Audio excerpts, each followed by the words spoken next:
tema dessa manhã, se você está acompanhando a agenda de pregações que nós publicamos no boletim, alguns domingos de novembro, nós publicamos uma agenda que preparamos, eu e o pastor Judiclei, desde outubro. São 10 pregações, já estavam agendadas. Esse boletim de hoje não tem, porque o mês está acabando. Das 10 pregações, 2 eu que vou estar ministrando, a de hoje e a domingo que vem pela manhã. Hoje o tema, pode colocar, Nilton, por favor, é Evangelho, Sofrimento e Perseguição. É interessante que nós conversamos sobre esse tema em outubro, muito antes do que está acontecendo hoje no mundo. E eu vou falar um pouco sobre o que está acontecendo hoje, e quando eu estava me preparando para pregar essa mensagem, eu lembrei disso. Falei, nós preparamos de antemão, não sabíamos exatamente do que íamos tratar, sabia que ia falar da palavra de Deus, mas do que estaria acontecendo à nossa volta, para a relevância do tema, e algumas semanas depois, o que está acontecendo hoje nos noticiários, só se fala de perseguição, de sofrimento, de lutas armadas, e eu vou falar um pouco sobre isso na parte introdutória dessa mensagem. Essa mensagem nessa manhã, eu vou tentar responder 3 perguntas. Uma é o que está acontecendo, a segunda é o que nós devemos pensar, ou seja, a nossa teologia, e a terceira, o que nós vamos fazer, a nossa prática. São 3 perguntas, o que está acontecendo, o que pensar sobre o que está acontecendo e o que fazer diante do que está acontecendo. A primeira pergunta é o que acontece hoje, o que está acontecendo em nossos dias em relação a esse tema, Evangelho, Sofrimento e Perseguição. Bem, alguns noticiários, sei que os irmãos têm acompanhado o que está acontecendo nas últimas semanas, especificamente da sexta-feira de semana passada até hoje, mas de forma mais intensa, não só estão no noticiário, mas estão em todas as redes sociais, ataques terroristas, ameaças, dúvidas, temores, massacres em alguns países têm acontecido, mas só para resumir, talvez, para aqueles que estão menos atentos ou não têm mais detalhes, eu não vou me ater muito nessa parte, mas é importante dar essa base do que está acontecendo em nossos dias. Pode passar, Nilton, só mais um. Isso. Eu vou explicar o que são essas imagens aí, mas eu quero que elas sirvam de pano de fundo. Eu tentei não usar imagens apelativas, porque minha intenção não é provocar mais terror do que o necessário, eu só queria dar uma visão do que está acontecendo. Hoje nós temos visto em todos os dias noticiários, e aparecem nomes, siglas, que nós muitas vezes não sabemos exatamente do que se tratam. Essa imagem eu botei para ilustrar especificamente 2 segmentos que eu vou destacar agora aqui. O primeiro deles é o que está acontecendo no feito pelo chamado Estado Islâmico, ou ISIS. ISIS é a sigla em inglês, Estado Islâmico é o nome em português, EI seria a sigla em português. Esse mapa, que está na parte maior da imagem, toda essa parte preta, eu não leio nada de árabe, mas esse mapa foi retirado de uma das páginas oficiais do ISIS, e ela representa o que eles consideram ser o território deles de direito. Eles querem constituir um califado internacional que ocuparia esse território. Talvez fique difícil entender exatamente o que essa área abrange, porque está um zoom do mapa, mas só para tentar ilustrar. Essa parte maior, na parte de esquerda embaixo, é o norte da África.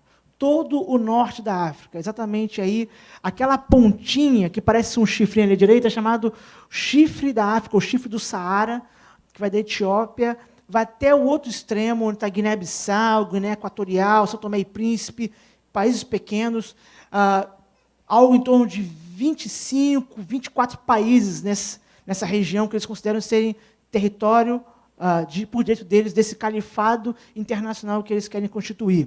A parte ali, logo da direita, dessa parte maior, descendo, é onde nós chamamos de Oriente Médio hoje. Para os irmãos terem uma ideia, a travessia do Mar Vermelho, como os irmãos viram na televisão, né? Está ali, naquela península que liga a África ao Oriente Médio, Israel está logo em cima. Israel é um pouco maior do que o estado do Rio de Janeiro. Então, Israel é bem pequenininho, mal dá para ver nesse mapa. Dá para identificar, apontar onde ele está. Ele é muito pequeno. Ali está todo o Oriente Médio, só que subindo o Oriente Médio para a esquerda está a Turquia, Grécia. Acima da Grécia ali, lugares como Sérvia, Montenegro, Moldávia, os chamados Balcãs. Tá? Se você do Oriente Médio for para a direita, ali estão todos os chamados estãos. Uzbequistão, Turcomenistão, Cazaquistão, ali, inclusive pelo norte da Índia e até partes da China, Mongólia, Tibete e partes do sul da Rússia. E lá na extrema esquerda, no alto, está Espanha e Portugal, ali em preto também. Alguns mapas deles hoje já apresentam, do lado de Espanha e Portugal, o sul da França. Eles entendem que esses territórios lhes pertencem por direito, porque foram os territórios antes ocupados entre o século IV e X pelos mouros. As últimas batalhas para tirar dos mouros desses territórios, não da África, mas da parte europeia, foram no século X. Eles entendem que todo esse território pertence a eles. O ISIS, então, esse Estado Islâmico, eles não são um Estado de fato. Não é uma nação que tem presidente. Esse nome Estado é que eles se autoproclamam um Estado que vai ocupar, segundo eles desejam, todo esse território, é o interesse deles. Eles tomaram parte, por exemplo, na Guerra Civil da Síria, e tomaram parte do lado, não do povo que estava sendo massacrado pelo governo sírio, mas do lado do governo sírio, que deixou o ISIS fazer o trabalho sujo deles, massacrando populações pobres. O ISIS não é composto por pessoas pobres e oprimidas, apesar disso muitas vezes ser inferido em noticiários. O ISIS é composto por descendentes de família nobre da Arábia Saudita, por exemplo, homens ricos, têm seus filhos que estudam na Europa, donos de poços de petróleo, petrolíferas inteiras. Esses filhos da Europa, estudam na Europa, fazem parte hoje do ISIS. Muitos integrantes do ISIS são belgas de nascimento, franceses, holandeses. Por isso que a Europa está empolvorosa. Eles têm passaporte europeu, eles podem passar por todas as fronteiras da Europa livremente, diferentemente, por exemplo, de um cidadão brasileiro como eu e você, teria visto, precisa de visto, eles não precisam de visto, eles andam livremente pela Europa, a maioria deles, porque eles nasceram na Europa, os que não nasceram são criados lá desde criança, na Inglaterra, na França, na Bélgica, na Holanda e outros países. Esse Estado, então, autoproclamado, composto dessas pessoas, eles usam o motivo religioso, a religião do Islã, para essa expansão. Eles entendem que eles têm autoridade sobre todos os muçulmanos do planeta, que eles consideram o verdadeiro Islã, o verdadeiro muçulmano. Os muçulmanos que não concordarem com eles são tidos como contaminados, ou como fracos. Eles dizem que têm autoridade sobre todos os muçulmanos do planeta e desejam controlar todos os lugares onde há a maioria muçulmana e impor conversão ao islamismo e a chamada lei de Sharia. O que é lei de Sharia? A lei de Sharia, assim, um ocidental como eu tentando explicar, o que eu entendo é mais ou menos como eles aplicam a lei de comportamento. São as aplicações morais e comportamentais do que eles entendem ser o Islã. Então, as mulheres passam a usar as vestimentas, dependendo do grau da lei de Sharia. Quanto maior, mais coberta fica. Né? Alguns países árabes não sabem disso, usam burca. Mas, por exemplo, a França foi o primeiro país ocidental, talvez o único até hoje, que aprovou a chamada lei da burca. Vocês não sabem disso. Na França é permitido, não é permitido a mulher usar burca, isso não existe. É permitido o homem impor à mulher usar burca. Porque não é ela que escolhe usar a burca. Alguém escolhe para ela. Né? Então, é permitido na França que um marido ou um pai imponha sobre uma mulher o uso de burca em território francês. Na França, hoje, há bairros inteiros com a chamada lei de Sharia de forma informal. Não tem a lei no documento, mas se uma mulher ocidental entrar nesses bairros com roupas normais, como se está aqui agora, ela apanha e pode ser apedrejada naquele bairro. Em Paris, não é na Arábia Saudita, é em Paris isso. Na Inglaterra também já há bairros assim, com a chamada lei de Sharia imposta no bairro. Algumas semanas atrás, antes dos atentados, teve uma passeata na Holanda, em Amsterdã, uma passeata pró-Islã, e os cartazes diziam: democracia e liberdade conduzem ao inferno, queremos Sharia. Esses eram os cartazes. Em Amsterdã isso estava acontecendo.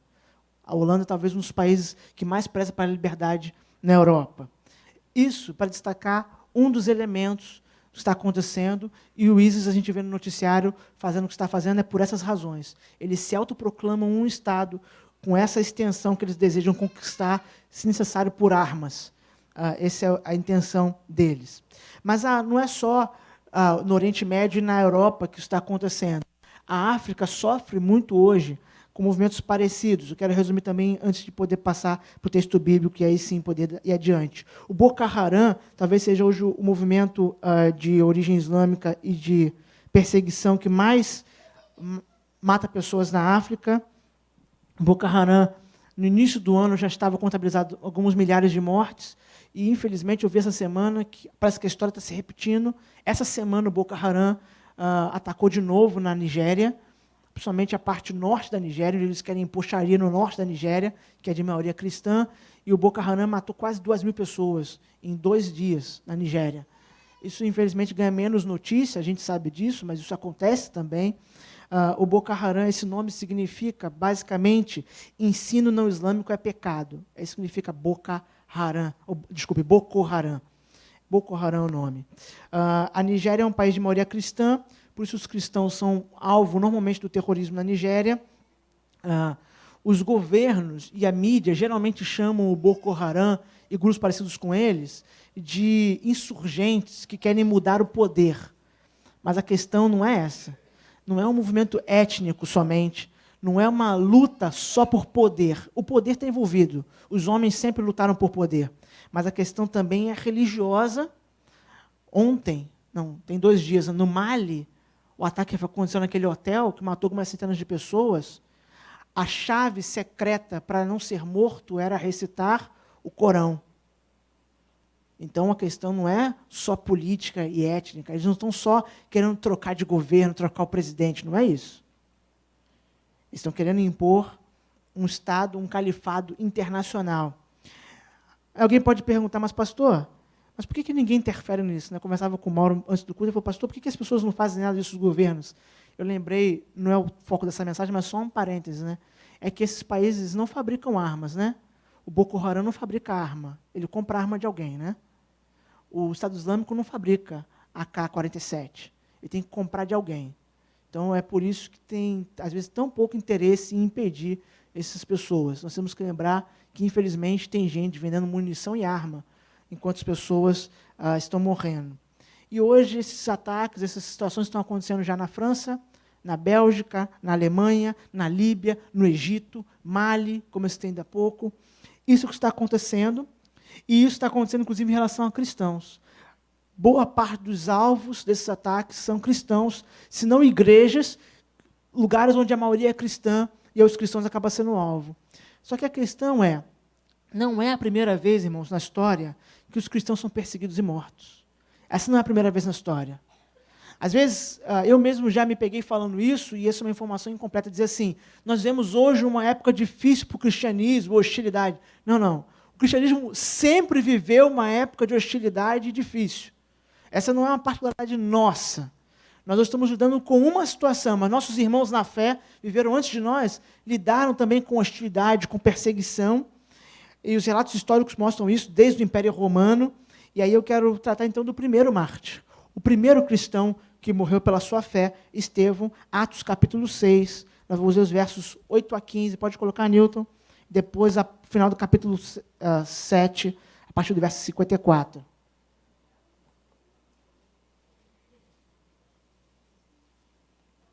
Atos, capítulo 6, verso 8 a 15. Depois, a partir do capítulo 7, verso 54. Eu vou indicar a leitura. Então, verso 8, capítulo 6. Estevão, cheio de graça e poder, fazia prodígios e grandes sinais entre o povo. Levantaram-se, porém, alguns dos que eram da sinagoga, chamada dos libertos, dos sirineus, dos alexandrinos e dos da Cilícia e Ásia, e discutiam com Estevão. E não podiam resistir à sabedoria e ao espírito pelo qual ele falava.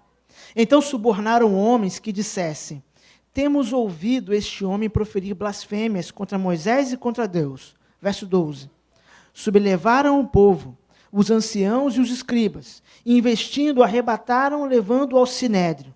Apresentaram testemunhas falsas que depuseram, este homem não cessa de falar contra o lugar santo e contra a lei. Porque o temos ouvido dizer que esse Jesus, o Nazareno, destruirá este lugar e mudará os costumes que Moisés nos deu. Todos os que estavam assentados no sinédrio, fitando os olhos em Estevão, viram o seu rosto como se fosse rosto de anjo. Capítulo 7, verso 54, depois da defesa de Estevão. Ouvindo eles isto, enfureciam-se no seu coração e rilhavam os dentes contra ele.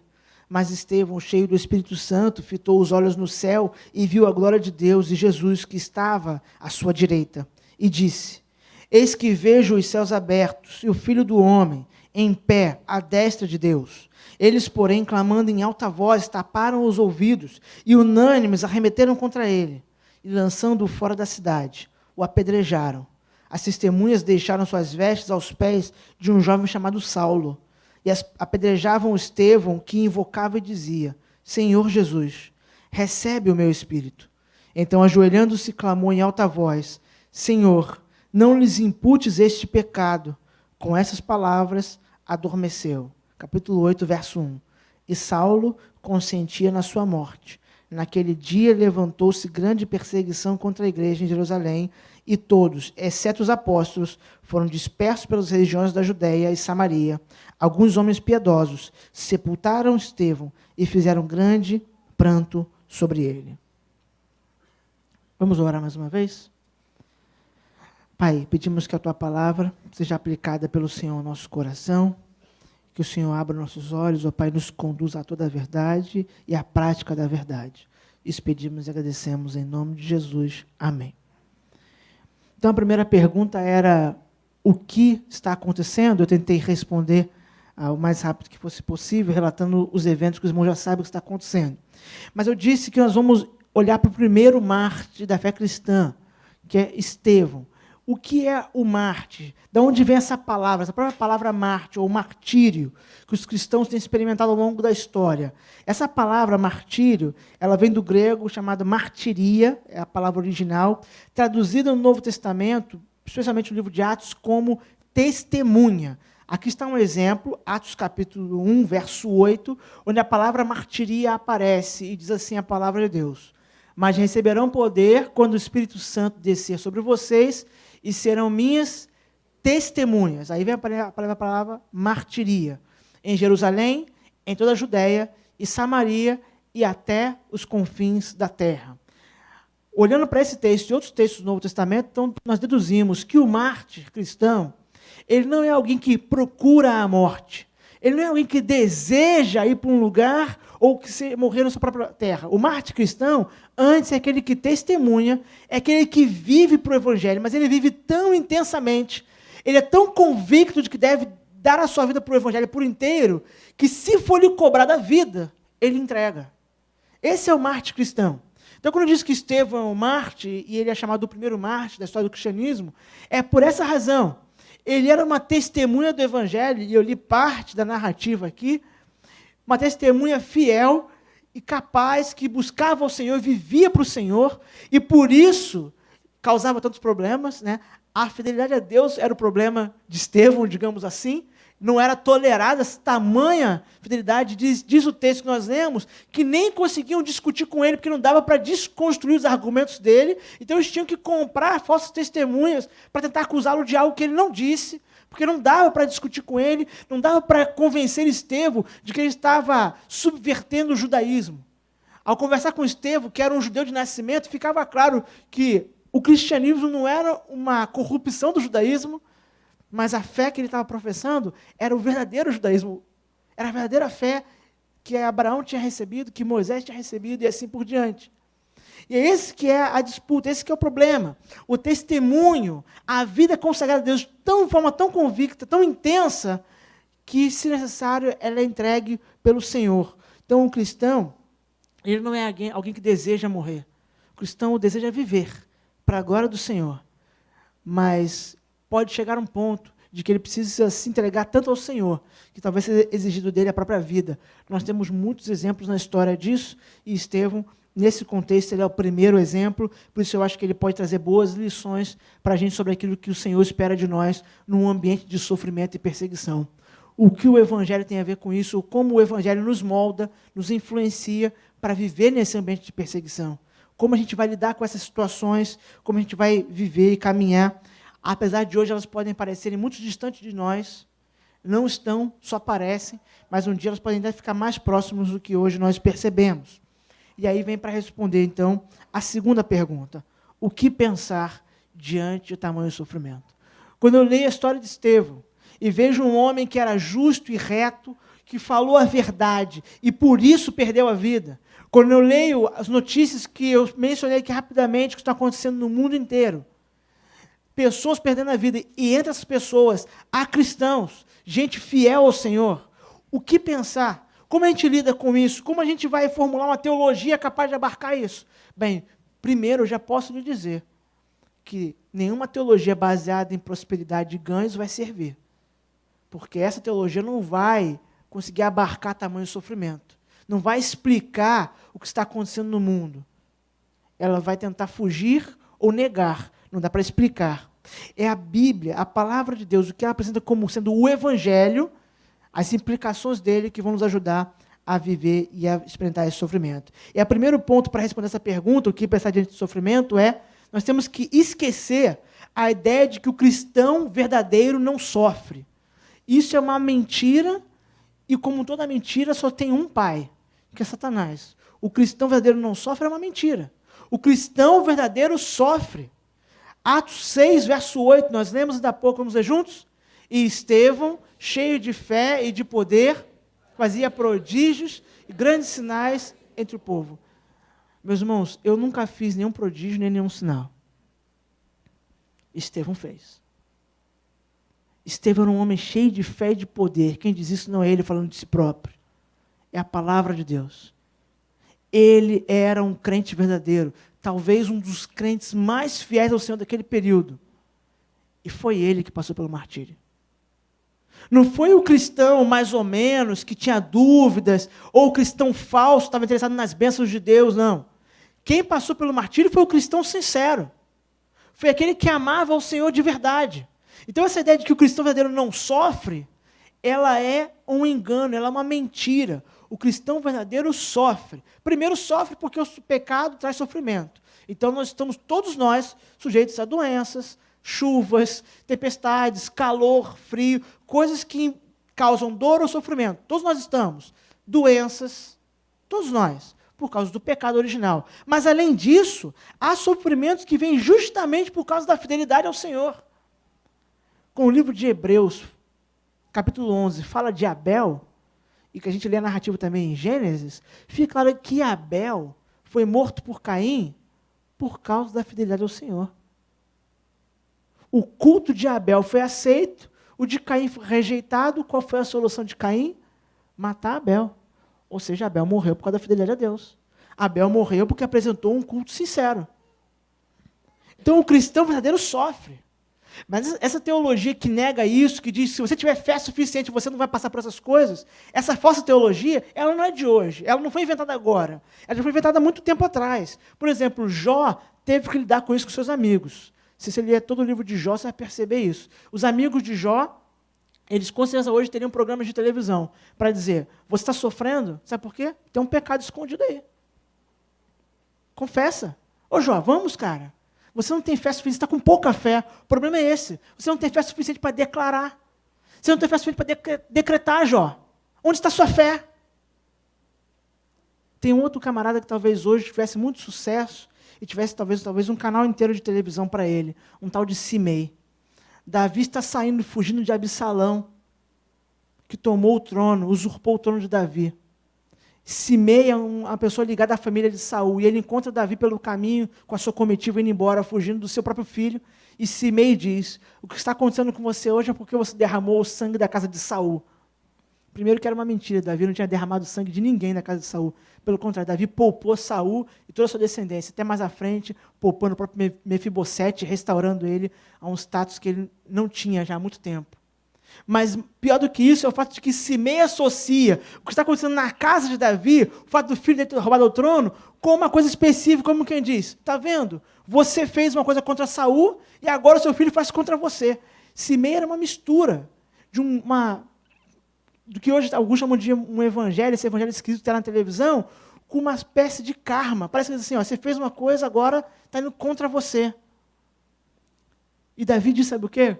Quando os servos de Davi querem arrancar a cabeça de Simei, os valentes de Davi, deixa ele amaldiçoar, talvez tenha sido o Senhor que mandou ele aqui. Davi lida com sofrimento, assim como Jó, confiando em Deus, não tentando botar debaixo do tapete, dizendo, eu tenho fé, isso não vai acontecer comigo não. Eu confio em Deus, então eu vou decretar que isso vai acabar agora. Quando alguém está num país que sofre perseguição, pode decretar à vontade que a perseguição não acaba. Não é assim que a gente lida com o sofrimento. Mas a primeira coisa que a gente tem que lembrar é que o cristão verdadeiro passa pelo sofrimento. O cristão verdadeiro passa por perseguições. O fato de você ser fiel ao Senhor não vai te tornar imune. Essa mensagem não é para te desencorajar a ser fiel ao Senhor, mas é para te alertar da realidade, o que está acontecendo e o que vai acontecer. Ser fiel ao Senhor, que é o que Deus espera de nós, a nossa fidelidade, nosso amor, nossa devoção a Ele, não vai nos isentar de encarar os sofrimentos dessa vida, nenhum deles, e nem mesmo a perseguição. O segundo ponto, devemos entender, pensar sobre esse sofrimento todo, é perceber que nem sempre nós entendemos a razão do sofrimento, mas podemos confiar que Deus entende. Deus sabe o que está acontecendo. Deus não está alheio, nem está nada oculto a Ele. A perseguição no livro de Atos, ela serviu de impulso missionário. E muitas vezes, na história do cristianismo, a perseguição serviu para purificar a igreja, para tirar da igreja aqueles que eram falsos. Mas pode haver outras razões para a perseguição. Mas olha, observa, Atos capítulo 23, verso 11, já está aparecendo, o que Deus fala para Paulo. E na noite seguinte que Paulo tinha se defendido no Sinédrio, o mesmo Sinédrio que condenou Estevão, estava agora condenando Paulo, aquele Saulo que consentiu na morte de Estevão, agora estava sendo condenado pelo mesmo Sinédrio. Depois que Paulo se defendeu, na noite seguinte, apresentando-lhe o Senhor, disse: Paulo, tem ânimo, porque como de mim testificasse em Jerusalém, assim importa que testifiques também em Roma. Talvez Paulo, ouvindo essa palavra, pensasse: então a minha defesa surtiu efeito hoje no Sinédrio. Me defendi, agora Deus está me dizendo que eu vou para Roma para pregar o Evangelho. Talvez alguém lendo esse texto, algum pregador desavisado, talvez até fale isso. Está vendo? Paulo foi fiel, Deus livrou Paulo. Mas se você continuar lendo o livro de Atos, não foi assim que ele foi para Roma. Talvez Paulo não soubesse naquele momento, mas ele descobriu depois que ele iria sim para Roma. Mas ele foi para Roma algemado. Ele não foi absolvido do processo. O processo continuou, só que como ele apelou à sua cidadania romana, ele é levado então para autoridades e assim ele vai sendo levado até que ele vai chegar em Roma, sim. Só que algemado. A maneira como ele chega em Roma é por muitas tribulações. Ele é levado a Roma para pregar o Evangelho por meio do sofrimento. Perceba então que nesse ponto, assim como em outros pontos do livro de Atos, a perseguição serviu para a expansão do Evangelho. O fato de Paulo ter sido preso injustamente foi o meio pelo qual Deus usou para levá-lo para Roma. Isso me faz lembrar um outro cativo, que Deus usou o cativeiro para abençoar. Um jovem chamado José. José, relatado a partir do livro de Gênesis, capítulo 37, ele é odiado pelos irmãos, os irmãos têm ciúme dele, inveja dele, e os irmãos, uns queriam até matá-lo, mas outros convencem que é melhor e mais lucrativo vendê-lo. Vendem José como escravo, ele vai parar no Egito. Ele chega no Egito como escravo, acorrentado. Só que 13 anos depois, no capítulo 50 de Gênesis, ele não é mais um acorrentado, ele é o governador do Egito. E o que ele diz para os irmãos dele é: vocês planejaram o mal. Ou seja, o que os irmãos dele fizeram foi perverso. Mas Deus pegou isso e usou para o bem, para preservar a vida de muitos. Que muitos? Era a família dele, algo em torno de 70 pessoas, que naquele tempo era todo o povo de Israel. Se resumia a 70 pessoas. Deus usou um algemado, levado para lá por causa de ódio do ciúme, para abençoar. Não foi Deus que acorrentou José. Foram os irmãos dele e os vendedores de escravo. Não foi Deus que acorrentou Paulo. Foram aqueles religiosos e autoridades romanas. Mas Deus usou tudo isso para levar seu plano adiante. Não é Deus que está fazendo a perseguição na África, no Oriente Médio, na Europa, qualquer onde quer que seja. Mas Deus pode usar essas coisas para a glória do nome dele. E ele vai usar no final para completar os planos dele. Deus sabe o que está fazendo. Nós não entendemos, mas Deus sabe. Deus entende. Deus compreende. Ele não está limitado a ver o que nós vemos. Agora, aqui um parênteses importante. Nós temos que ter muito cuidado. Às vezes, as pessoas falando assim: pastor, tivesse perseguição no Brasil, talvez fosse bom, né? Para acabar com essas loucuras que acontecem hoje no Brasil, em nome de Deus. A gente tem que ter cuidado com isso, porque, no primeiro momento, pode acabar com alguns falsos ensinos. Mas, no fim das contas, eu falei ainda há pouco, quem é que vai para o fio da espada? Não é o falso. não é o apóstolo do século XXI. Quem vai para o fio da espada é o cristão sincero, o cristão verdadeiro. Pode passar mais um, Nilton. É que nós lemos ainda há pouco, em verso 8, agora o verso 10 de Atos. Relembrando Estevão. Estevão, cheio de fé e de poder, fazia prodígios e grandes sinais entre o povo. E não podiam resistir à sabedoria e ao espírito com que falava. Por mais que a perseguição possa purificar a igreja no primeiro momento, depois ela vai acabar atingindo principalmente os fiéis. Então a gente não deve desejar a perseguição, achar que ela é o que nós precisamos. Mas se ela chegar, devemos confiar. Esse é o ponto, de que Deus sabe o que está acontecendo e Deus sabe o que está fazendo. Deus não está alheio, nem está sem poder lidar com isso. Por que eu estou insistindo nesse segundo ponto para responder essa pergunta? É que há em nossos dias uma teologia chamada teologia do processo, ou chamada teísmo aberto, que vai dizer que, para preservar a bondade de Deus, Deus não pode saber dessas coisas. Então, isso começou a ganhar moda no Brasil, na época do tsunami no Japão, deve ter uns 5 anos, né? Aquele tsunami no Japão que devastou o Japão, e um famoso pregador brasileiro chamado Ricardo Gondim, que já foi um pregador pentecostal, mas hoje ele é adepto do teísmo aberto, da teologia do processo, ele disse nas redes sociais que Deus não sabia do tsunami. Deus foi pego de surpresa, por isso Deus não fez nada. Ele acha que para preservar a bondade de Deus, tem que negar o conhecimento e a soberania de Deus. Ou seja, ele está negando a Bíblia. A Bíblia diz que a bondade de Deus e a soberania de Deus caminham juntas. Nós não entendemos como, mas elas caminham. A Bíblia garante que caminham. E a perseguição é um bom ensinamento para a gente refletir sobre isso. Nós não entendemos. O fato de nós não entendermos não quer dizer que Deus não entenda. Deus sabe o que está fazendo. Deus sabe o que está acontecendo. Ele não é um ignorante. Ele não está alheio aos fatos, aos acontecimentos. E para terminar de responder essa pergunta, antes de passar para a última, nosso sofrimento nos identifica com o nosso Senhor. Nós temos que lembrar disso. O sofrimento do povo de Deus o identifica com o próprio Deus. Atos capítulo 5, verso 40 e 41, é um pedaço de um outro julgamento do Sinédrio, que Pedro e João passaram. Olha o que diz o texto. E chamando os apóstolos, está falando de Pedro e João, e tendo-os açoitado, mandaram que não falassem no nome de Jesus e os deixaram ir. Retiraram-se, pois, da presença do conselho, regozijando-se de terem sido julgados dignos de padecer afronta pelo nome de Jesus. Eu sublinhei essa expressão, tendo-os açoitado, para dar o destaque devido a ela. Porque às vezes a gente lê isso na nossa Bíblia, e a gente lê tendo-os açoitado, como a gente lê que era de dia, que era de noite, como se fosse uma coisa normal. É porque agora, para a gente é fácil ler essa expressão, né? Mas para quem foi açoitado, não foi fácil. Então, isso aqui não é, eles receberam uma ameaça. Não, eles foram açoitados, Pedro e João, no Sinédrio. Só por isso que eu botei esse destaque, para a gente, quando lê essas frases na Bíblia, lê essas expressões, a gente dá o devido sentido a elas. Não lê como se fosse qualquer coisa que a gente está lendo, né? Passar as palavras como se fosse uma coisa comum, como comeram o pão, a gente lê tendo os açoitados. Não. Eles foram chicoteados, surrados pelo Sinédrio. Mas o que esse texto mais destaca não é isso.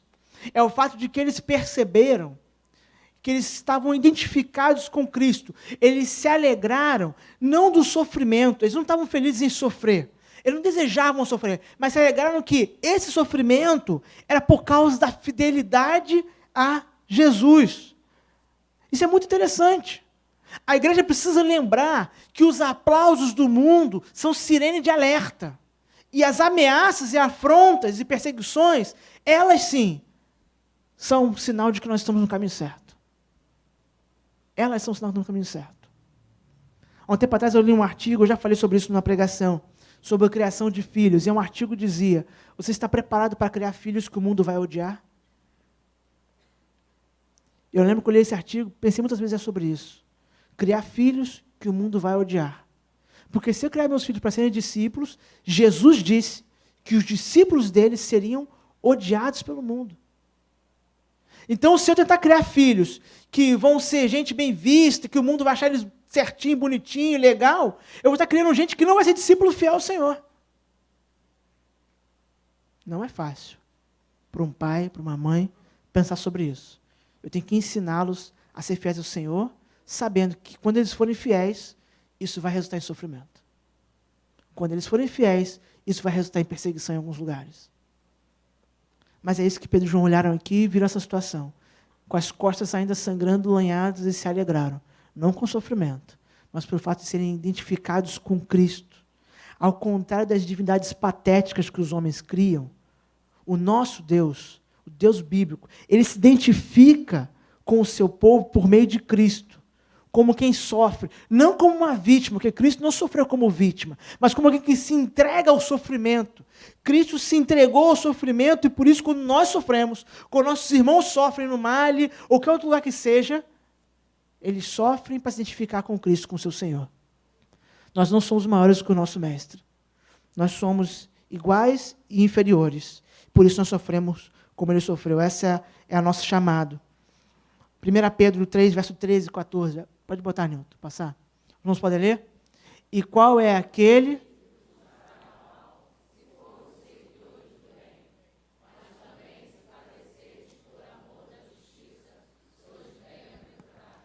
Pedro está escrevendo essa carta, se você ler lá no primeiro capítulo, para cristãos da diáspora que são espalhados pela Ásia, gente que está debaixo de perseguição.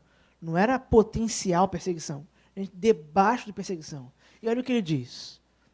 Olha, quem vai fazer mal a vocês se vocês fizerem as coisas corretas? Praticarem a justiça, fizerem o bem? Mas mesmo que façam, mesmo que alguém faça mal a você por você fazer o bem, isso é bem-aventurança. Isso é bem-aventurança. Ele está citando aqui, indiretamente, Mateus capítulo 5, verso 10, que diz, bem-aventurados vocês são, quando perseguirem você por causa da justiça. É isso que Pedro está ensinando naquela igreja. Quando vocês praticarem o bem, fizerem o que é justo, o que é correto, vocês encarnaram o evangelho, e por isso forem perseguidos, não tem problema. Bem-aventurados vocês são com isso. É melhor que seja assim do que o contrário. É o que ele diz no verso 17. Que vai aparecer. Porque é melhor que padeçasse fazendo bem, se a vontade de Deus assim o quer, do que fazendo mal. Essa vírgula aqui, entre vírgulas, muita gente gostaria de riscar da própria Bíblia, né? Se a vontade de Deus assim o quer.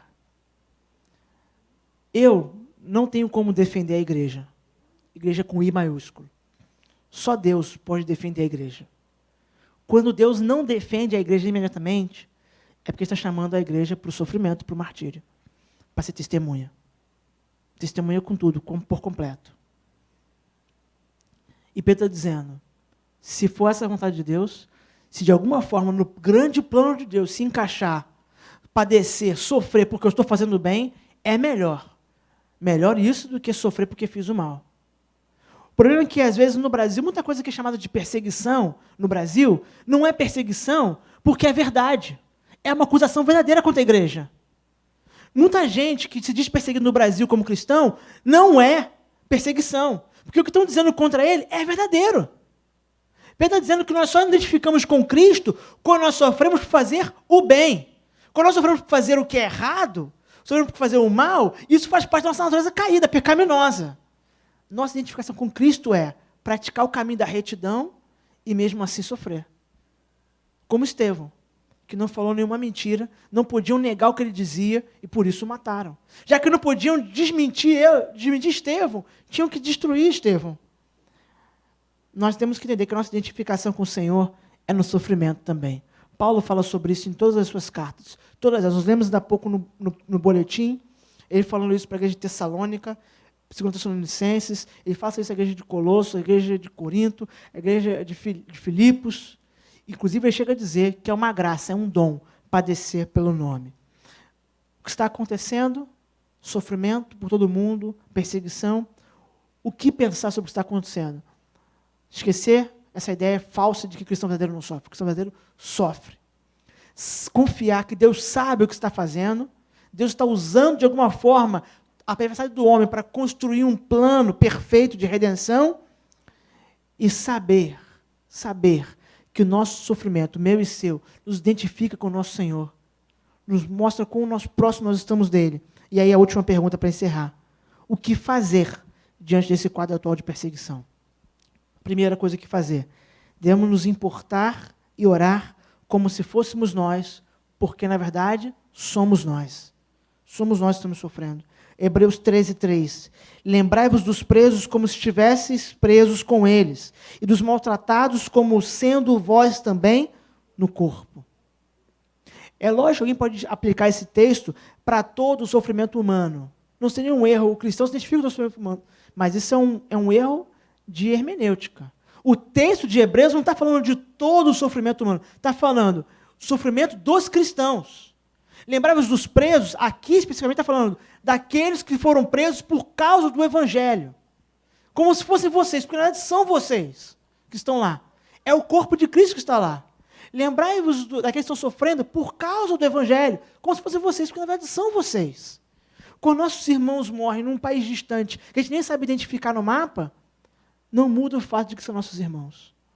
É o corpo de Cristo. É a igreja que está padecendo. Nós devemos nos importar sim e orar sim.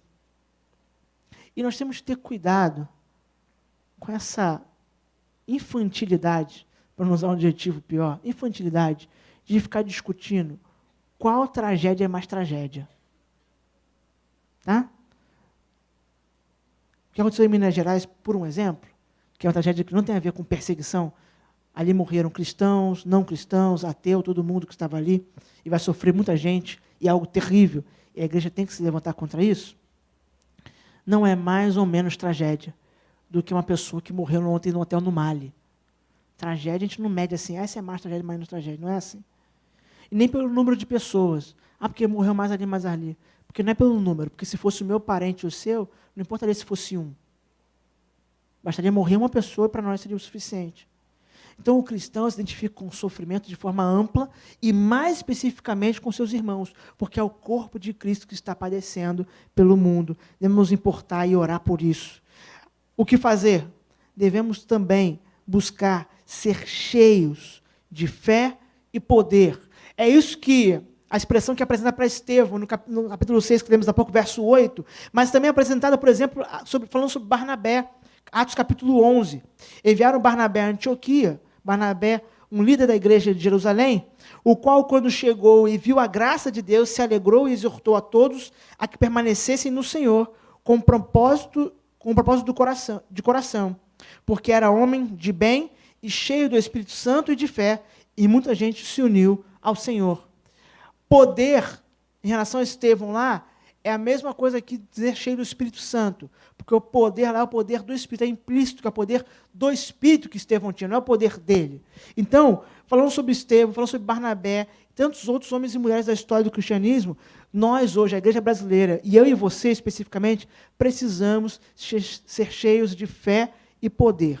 Tentar resumir isso para poder ir adiante. O que é fé aqui? É confiança em Deus e esperança nas suas promessas. Hebreus capítulo 11, verso 13 vai ilustrar isso. Falando sobre todos os heróis da fé que se está lá naquela galeria, vai dizer que todos esses morreram na fé, ou seja, na confiança, sem terem recebido as promessas, mas vendo-as de longe e crendo-as e abraçando-as, confessaram que eram estrangeiros e peregrinos na terra. Diante do sofrimento, nós temos que nos encher de confiança no Senhor. Saber que nós somos peregrinos aqui. Aqui é o nosso lugar de passagem, não é o nosso lugar de descanso. Eu sei que isso é difícil, porque é difícil para mim também.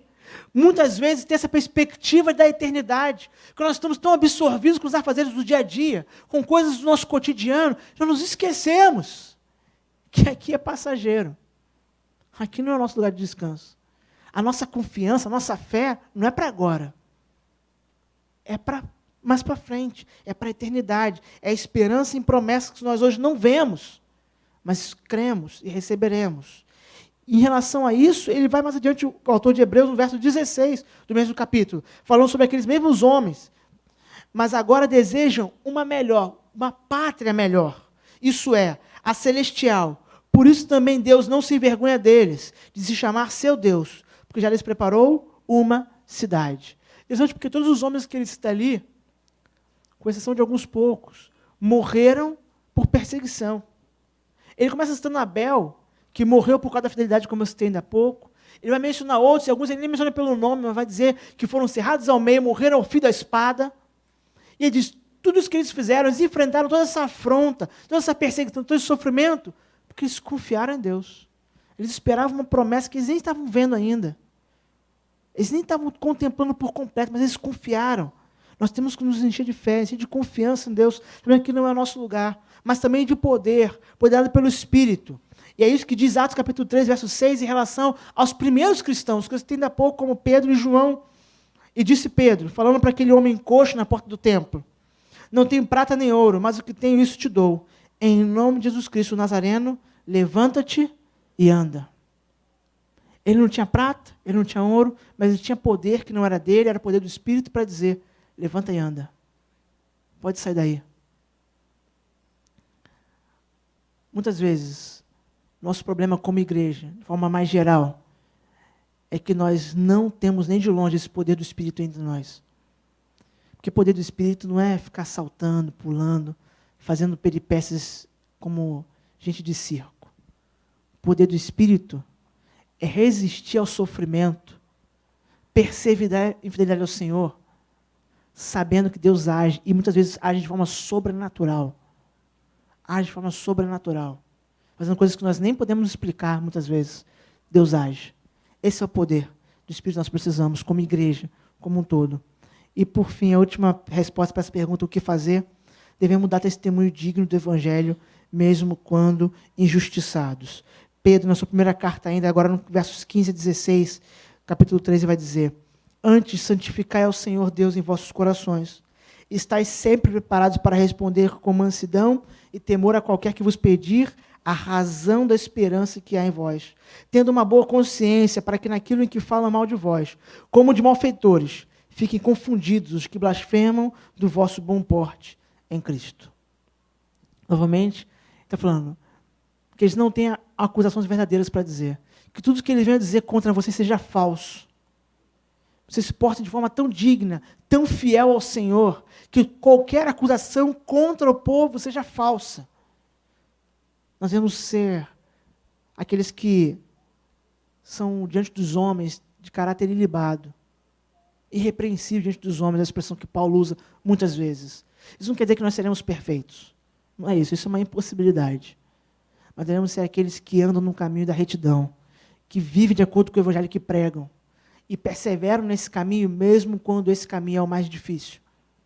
E isso vai desde as pequenas corrupções do dia a dia, digamos assim, que às vezes é mais fácil, aparentemente é o caminho mais fácil, e nós devemos abrir mão desse caminho para fazer o caminho da justiça, mesmo pagando um preço mais alto, mas também vai requerer isso de nós nas coisas grandes. O problema, talvez meu, começando por mim, e de muitas pessoas, é que nós falamos de morrer pelo Evangelho sem nem conseguir viver por ele.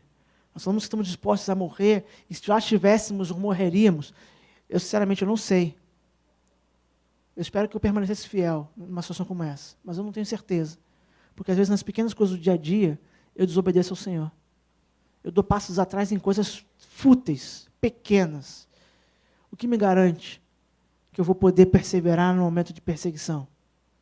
Bem, então nós temos que começar nos arrependendo dos pequenos pecados, das coisas fúteis, tolas, das quais nós cedemos. E pedir ao Senhor que nos conduza mesmo em meio a esse sofrimento. Eu falei da pouco que Pedro mencionou Mateus 5:10. Nós vamos ler, vai ser a nossa leitura para encerrar a mensagem dessa manhã. Vamos ler todos juntos? Bem-aventurado os que sofrem.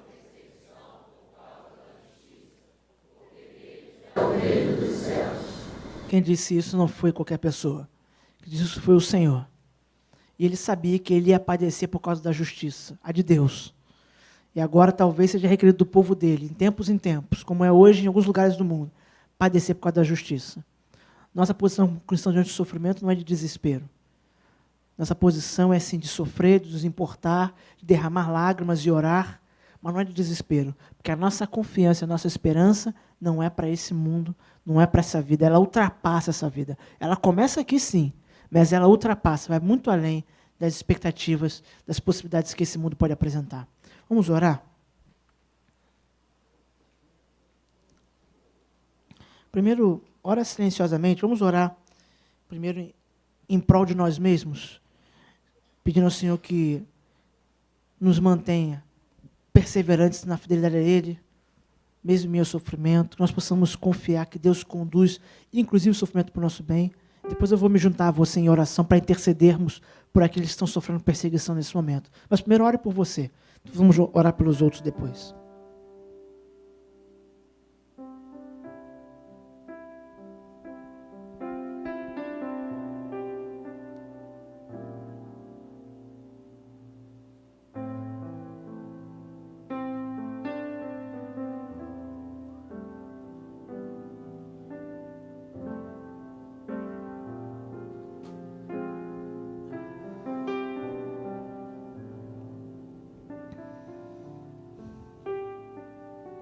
Senhor Deus e Pai, Senhor, nesse momento há em lugares muito distantes, alguns que nós nem conhecemos, irmãos nossos na fé sofrendo. O Senhor sabe disso. O Senhor conhece o teu povo, que muitas vezes passa por humilhações, mas em alguns lugares passa por privações físicas e perde a própria vida por fidelidade ao Senhor.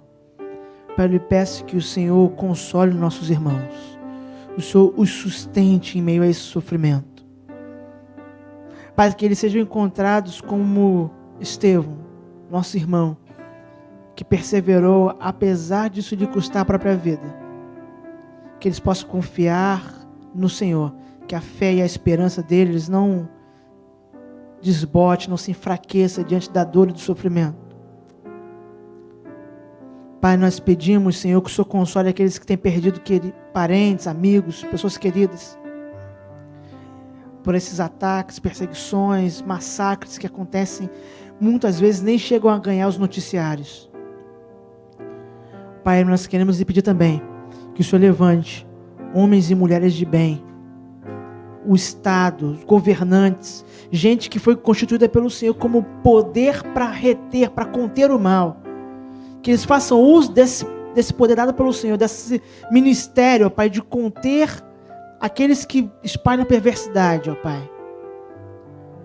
Pai, que nós não sejamos enganados pelo falso pacifismo. Nós desejamos a paz, sim, mas o homem perverso precisa ser separado. Então que os estados, os governos cumpram essa tarefa que cabe somente a eles, não a nós. Pai, que a tua igreja, nós possamos nos importar com nossos irmãos.